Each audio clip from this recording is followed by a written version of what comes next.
atau cara berpikir. Apa arti membentuk? Mengalami. Paling penting dari sekolah, yang paling penting dari sekolah justru yang paling tidak disukai. Apa itu? Coba deh sekarang, perhatikan. Ingat masa Anda sekolah, mana yang waktu yang paling tidak disukai? Ulangan dan ujian. Good, jawaban yang paling tepat. Tapi coba perhatikan, kalau Anda nggak ulangan, kalau nggak ada ulangan, belajar nggak? Kalau nggak ada ujian, belajar nggak? Itulah DGB. Setiap orang itu mempunyai kecenderungan tidak mau maju kalau tidak dipaksa. Sekolah adalah sebuah sistem pemaksaan supaya kita bisa maju. Hanya 10 juta orang dari 1 dari 10 juta orang bisa otodidak. Artinya apa? 99,99999% itu nggak mau maju sebenarnya. Maka harus ditantang dengan pemaksaan. Nah, harus diingat bahwa sekolah itu termasuk bahwa pemaksaan itu ada yang lunak, ada yang enggak kan, ada yang keras kan. Kalau sekolah enak, gampang, masuk aja sekolah yang ecek-ecek, nggak ada banyak ulangan, gurunya juga lunak, mau masuk apa enggak. Anda mau anaknya sekolah yang kayak gitu? Enggak kan? Maunya anak yang sekolah di tempat disiplin. Itulah. Saya kira kata sekolah menjadi penting untuk menyatakan bahwa di dalam keluarga, kalau kita mau bertumbuh, mari kita tatap kesulitan-kesulitan di dalam keluarga sebagai sebuah proses pendidikan untuk mau maju. Karena kalau tidak, ya kita tidak akan tumbuh. Saya paling suka dengan sebuah istilah yang sangat populer. What doesn't kill you makes you stronger. Itu pula sekolah. Nah, mari kita melihat sekarang mau sekolah yang seperti apa. Cita-citanya adalah apa yang dikatakan Yesus, setiap ranting yang berbuah dan setiap ranting yang berbuah dibersihkannya supaya ia lebih banyak berbuah. Dibersihkan itu nggak enak, tapi kita diminta Tuhan berbuah lebih banyak lagi, lebih banyak lagi. Nah, sekarang saya masuk pada perkara spiritual. Lalu yang dicita-citakan itu tumbuh seperti apa? Yaitu berbuah lebih banyak. Tetapi ternyata tidak hanya lebih banyak, tapi juga lebih banyak. Saya mengatakan berbuah lebih banyak. Kalau cuma lebih banyak gampang, tapi yang lebih bermutu adalah lebih banyak. Nah, sekarang cinta yang lebih baik itu dikatakan Yesus sendiri. Tapi kalau Anda melihat, apa sih yang menentukan kualitas cinta itu apa? Kualitas cinta. Kalau Anda merefleksikan dari pengalaman hidup Anda, apa yang menentukan kualitas cinta? Keikhlasan. Ujian, percobaan. Saya harap klik. Nggak bisa. Komputernya beda. Ternyata harusnya ada klipnya, ada filmnya, tapi ternyata ini saya tidak bisa masuk. Oke. Ayat ini memperjelas apa yang menjadi gambarnya. Tidak ada kasih yang lebih besar daripada kasih yang seorang yang memberikan nyawanya untuk sahabat-sahabatnya. Jadi ada dua hal yang mau kita garis bawahi. Kualitas cinta ditentukan oleh pengorbanan. Pengorbanan itu kualitas cinta. Coba perhatikan, saya suka sekali memberikan contoh seperti ini. Ada seorang bapak ulang tahun, anaknya 2, satu kelas 3 SMP, ya sekarang kelas 3 SMP, kelas 9 dan kelas 7. Dua-duanya mau ngasih kado. Yang laki-laki yang kelas 3 minta duit ibunya, kemudian beli ke supermarket, membelikan baju untuk papanya. Kado kan? Cinta kan? Cinta dong. Anak yang kedua kelas 7 nggak minta ibunya. Cuma ngasih sesuatu yang tampak tidak berharga. Hanya memberikan semen sepatu. Tapi dia berikan dari uang sakunya sendiri. Mana yang lebih berkualitas? Karena dari pengorbanan, kan? Nah, dengan kata lain, kualitas cinta ditentukan oleh pengorbanan. Pengorbanan yang paling besar tentu saja adalah mengorbankan dirinya. Tetapi yang kedua adalah bahwa kalau dengan mengatakan tidak ada yang lebih besar, maka itu berarti ada yang kurang besar dong. Maka kamu ternyata ada gradasi-gradasinya. Nah, disinilah saya mencoba melihat bagaimana kita bertumbuh supaya kita bisa menjadi seperti Yesus yang berbuah bukan hanya lebat tetapi berbuah baik. Maka seperti tadi ayat ini memberikan inspirasi bahwa selain bahwa pengorbanan adalah ukuran kualitas cinta, yang kedua bahwa ada gradasi-gradasi yang harus kita lewati dan kita jalani, dan untuk memberikan perspektif untuk bagaimana kita bertumbuh di dalam cinta. Nah, mari kita melihat. Kita ingat bahwa cinta itu pertama-tama memberi. Ya dong. Saya belajar sejak kelas umur 5 tahun. TK. Belajar dari apa? Dari lagu dong, lagu kasih ibu, lagi kasih ibu, lagu kesayangan saya. Kasih ibu kepada beta, tadinya sepanjang masa hanya memberi. Nah, that's life, that's love. Itulah cinta. Bagaimana kita memberi. Tetapi mari kita Yesus. Apa yang dikatakan Yesus dengan memberi? Pasti dong. Cinta itu memberi. Dan demikian juga cinta laki-laki kepada perempuan dalam konteks suami istri.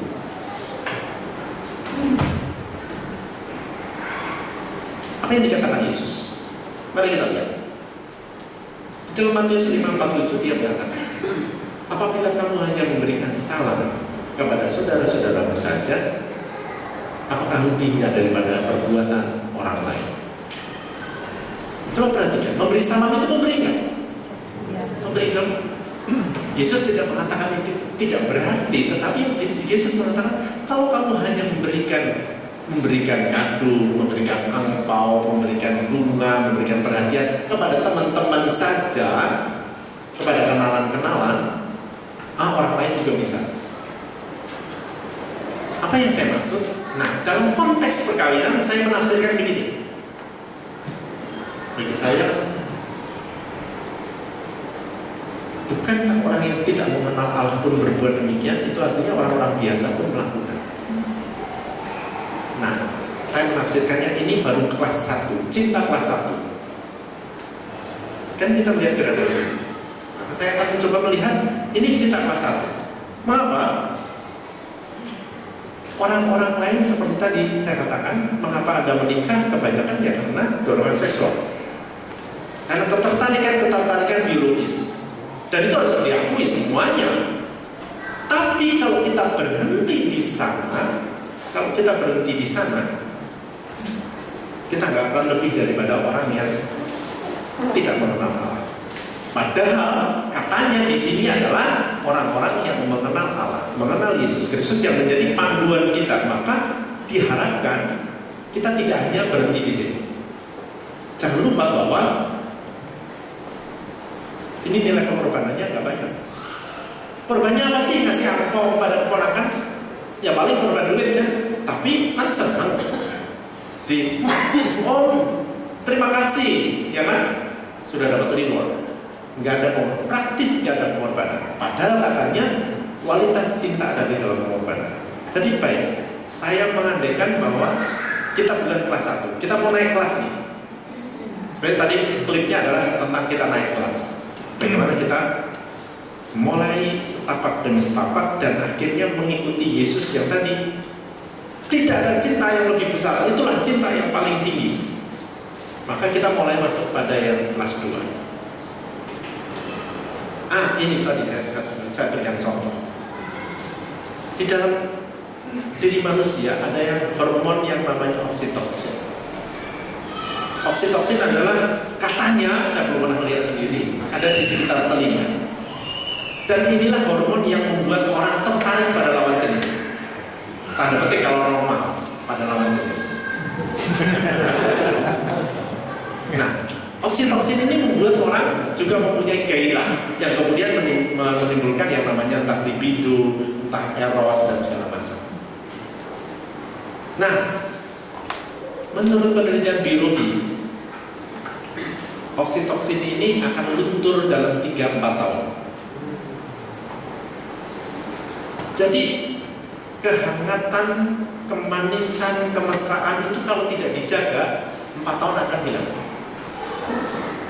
Nah, masalahnya adalah apakah kita mau berhenti pada sekedar dorongan-dorongan biologis, padahal kita mengenal Tuhan.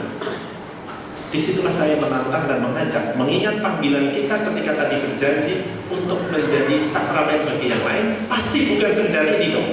Maka kita mau bertumbuh, masuk pada yang lebih tinggi, masuk yang kelas 2, yaitu kita ketika kita memberi dengan tanpa pamrih. Apa yang dikatakan Yesus? Masih ingat dong, kalau orang memberikan tanpa pamrih, apa yang dikatakan Yesus? Tetapi jika memberi sedekah, jangan diketahui tangan kirimu apa yang diperbuat tangan kanan. Saya kira ini perkara yang tidak terlalu sulit untuk suami istri, ya kan? Tapi masalahnya mengapa ini saya singgung? Karena toh ternyata tidak sedikit suami istri yang masih hitung-hitungan, ya kan? Tidak sedikit, saya mengatakan mungkin Anda tidak lagi, tetapi ternyata dari banyak kasus tidak sedikit yang masih hitung-hitungan. Jadi belum sampai naik kelas, masih di kelas 1. Padahal seharusnya memberi itu benar-benar tanpa pamrih, memberikan dengan segala macam hal yang ada. Maka kadang-kadang saya ditanya, Romo boleh nggak sih pasangan Katolik itu membuat perjanjian pisah harta? Well, saya katakan prenuptial agreement menurut saya begini, tergantung apa motivasinya. Gereja tidak bisa melarang, tetapi pasti tidak mempromosikan. Tidak bisa melarang itu, ya tergantung motivasinya apa. Yang kemudian kita memberikan warning adalah kalau pasangan membuat perjanjian pranikah, perjanjian pisah harta untuk siap-siap kalau nanti cerai. Nah, ini bahaya banget. Lalu belum menikah sudah mikir akan cerai kan? Ini yang gawat. Tetapi itu berarti mulai hitung-hitungan kan? Hitung-hitungan. Kamu memberi apa, dia memberi apa? Karena memang saya pernah menemukan pasangan yang tadi istrinya itu disuruh tinggal di rumah dan setiap hari dijatah sekian ribu saja. Let's say 25.000 sehari. Sudah hitung-hitungan. Dan saya kira ini bukan hubungan suami istri. Nah, saya berharap Anda lebih dari ini. Nah, oke, kalau begitu kita naik kelas 3. Kelas 3 apa yang dimaksudkan Tuhan dengan memberi? Jadi kan tadi memberi, tapi normal orang memberi. Sekarang harus Tuhan mengatakan lebih lagi, tanpa pamrih. Apa yang dikatakan Yesus? Nah, ini pengorbanannya sudah lebih tinggi tentu saja, karena Tuhan adalah fisik dan tidak mengharapkan terima kasih. Yang ketiga, sebelum itu ada 3 unsur cinta. 3 unsur cinta tadi adalah penghargaan, penerimaan, dan pengakuan. Tapi ada 3 ciri cinta. Yang pertama adalah memberi. Yang kedua adalah 3 ciri cinta. Ciri kedua menurut saya adalah cinta itu adalah membuka mata. Harus peka terhadap pasangannya, peka terhadap orang yang kita cintai. Maka saya mengatakan begini, dalam konteks ini kalau kita sudah mulai peka, berarti kita sudah mulai naik kelas. Bagaimana caranya? Kita mulai berpegang dulu pada apa yang dikatakan Yesus. Anda masih ingat ayat ini tentu saja. Ayat ini mengatakan, aku berkata kepadamu sesungguhnya segala sesuatu yang kamu lakukan untuk salah seorang dari saudaraku yang paling hina ini, kamu telah melakukannya untuk aku. Baik, ini perumpamaan di dalam perumpamaan tentang pengadilan terakhir. Dan perumpamaan kepada orang yang mau memberikan makan kepada orang yang lapar, yang haus, yang miskin, dan segala macam. Dan Yesus mengatakan itu kamu lakukan bagimu. Well, itu tentang bisa ditafsirkan dalam peristiwa sosial, tetapi saya mau menafsirkannya dalam konteks suami istri.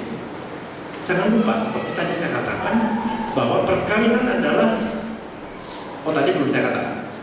Ingat, salah satu konsep perkawinan kita adalah yang satu menjadi penolong yang lain. Ya kan? Menjadi penolong. Karena bagaimanapun setiap orang mempunyai kekurangan. Itu yang tadi terkait dengan penerimaan. Nah, mampukah kalau toh kita sudah melewati tidak atau tanpa pamrih sekarang melihat kebutuhan suami atau istri lebih. Kebutuhan itu artinya apa? Ingat saja contohnya. Anda pernah memberikan kejutan kepada pasangan Anda? Pernah memberikan kejutan? Apa itu kejutan? Apa yang kita maksud dengan kejutan itu? Coba kita lihat.